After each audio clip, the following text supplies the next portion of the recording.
और चलिए बात बिहार की राजधानी पटना की। पटना में धीरेन्द्र शास्त्री का दरबार सजा हुआ है। हजारों की तादाद में लोग यहां पहुंचे हैं और इस दरबार के जरिए एक बार फिर से हिंदू राष्ट्र की बात की गई। धीरेन्द्र शास्त्री ने हिंदू राष्ट्र की हुंकार भरी। बागेश्वर बाबा के नाम से विख्यात हो चुके धीरेन्द्र शास्त्री ने कहा कि हिंदू राष्ट्र तो बनना तय है, बस घोषणा बाकी है और घोषणा भी जल्दी हो जाएगी। यही नहीं, उन्होंने यहां तक कहा कि बिहार से हिंदू राष्ट्र की ज्वाला उठेगी। उधर बाबा के दरबार पर सियासत भी चरम पर है। जहां एक तरफ बीजेपी समर्थन में उतरी, तो वहीं लालू प्रसाद के बड़े बेटे तेज प्रताप यादव लगातार इनका विरोध कर रहे हैं। आपको एक रिपोर्ट दिखाते हैं। आचार्य सिद्धेश्वर पादुकाभ्यो नमोस्तु सीतापति पादुकाभ्याम लोकाभिरामं रणरंगधीरं राजीव नेत्रं रघुवंशनाथं कारुण्य रूपं करुणाकरन्तं श्रीरामचंद्रं शरणं प्रपद्ये।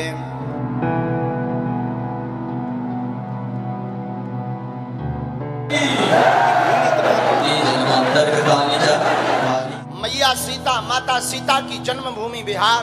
धन्य है बिहार, बिहार की यह पावन भूमि। बिहार में बागेश्वर सरकार हिंदू राष्ट्र की पुकार। बिहार के लोग सनातन हिंदू एकता का प्रतीक है। हमें तो ऐसा लग रहा भारत हिंदू राष्ट्र की ज्वाला बिहार से ही भभक गई है। हिंदू राष्ट्र का अभियान बड़ा सियासी तापमान। और एक दिन ऐसा आएगा कि पूरा भारत राममय होगा। तिवारी बने सारथी, मंत्रियों ने उतारी आरती।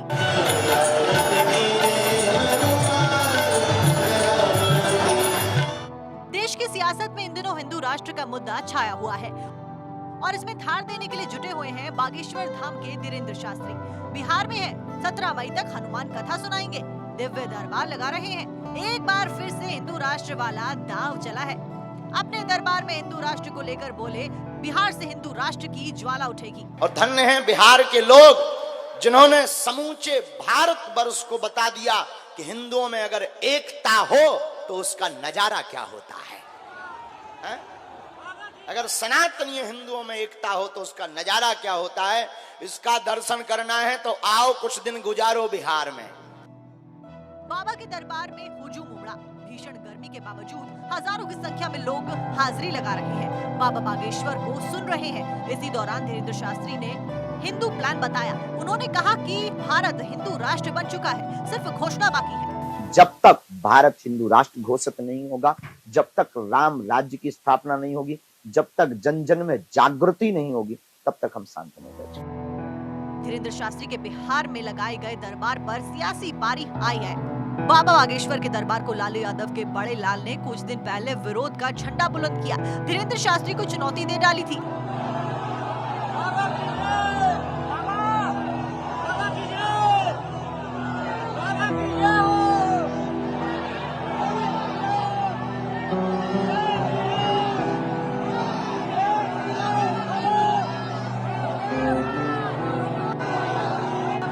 तो वहीं हनुमान कथा के आयोजकों ने लालू यादव के दूसरे बेटे और डिप्टी सीएम तेजस्वी यादव को निमंत्रण दिया है। अरे बाल समय रवि भक्ष लियो तब तीनहु लोक भयो अंधियारो ताहि सो त्रास भयो जग कोई है संकट काहू सो जात न टारो देवन आन करी बिनती तब छाड़ दियो रवि कष्ट निवारो को नहीं जानत है जग में कपि संकट मोचन नाम तिहारो।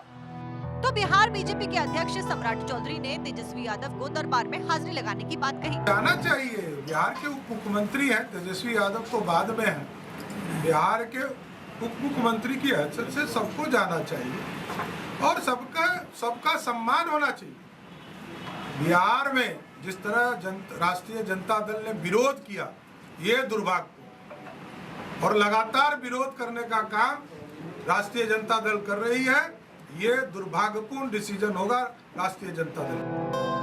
बागेश्वर धाम के पंडित धीरेन्द्र कृष्ण शास्त्री का दिव्य दरबार वीवीआईपी के लिए रविवार रात 2 बजे सजा।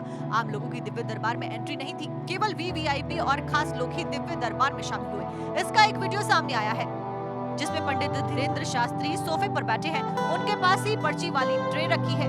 बाबा बागेश्वर धाम के पंडित धीरेन्द्र कृष्ण शास्त्री ने इस दिव्य दरबार में कुछ चुनिंदा मंत्री, नेता और कुछ खास बिजनेसमैन समेत करीब 200 लोगों ने हाजिरी लगाई। जिस होटल में बाबा धीरेन्द्र कृष्ण शास्त्री ठहरे हुए हैं वहीं पर रात 2 बजे से लेकर 3:30 बजे तक ये दिव्य दरबार लगाया था।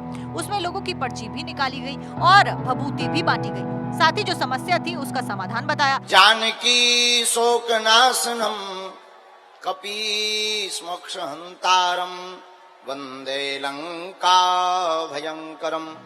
बागेश्वर धाम के बिहार दौरे को लेकर तेज प्रताप यादव ने कहा था कि एयरपोर्ट पर बाबा को रोक देंगे, आने नहीं देंगे। तो बीजेपी सांसद मनोज तिवारी खुद पटना एयरपोर्ट पहुंचे और बाबा के सारथी बनकर उनको कथा पंडाल तक लेकर आए। गाड़ियों के काफिले और फूलों की वर्षा के बीच धीरेन्द्र कृष्ण मठ तक पहुंचे तो मंच पर बीजेपी के दिग्गज रविशंकर प्रसाद, गिरिराज सिंह, सम्राट चौधरी, रामकृपाल यादव और अश्विनी चौबे ने बाबा की आरती उतारी। कथा के दौरान सांसद मनोज तिवारी ने माइक संभाला और समा बांध दिया। बाबा का दरबार पटना में सजा हुआ है। बाबा हिंदू राष्ट्र की हुंकार भर रहे हैं। वहीं कार्यक्रम में मौजूद बीजेपी के दिग्गजों की मौजूदगी बता रही है कि बाबा के दरबार ने जेडीयू और आरजेडी की मुश्किलें बढ़ा दी हैं। अब देखना यह है कि बागेश्वर सरकार की हिंदू राष्ट्र वाली पुकार का क्या असर पड़ता है। Bureau report, Bharat 24। श्री राम के दुलारे, आंजनी के प्यारे, श्री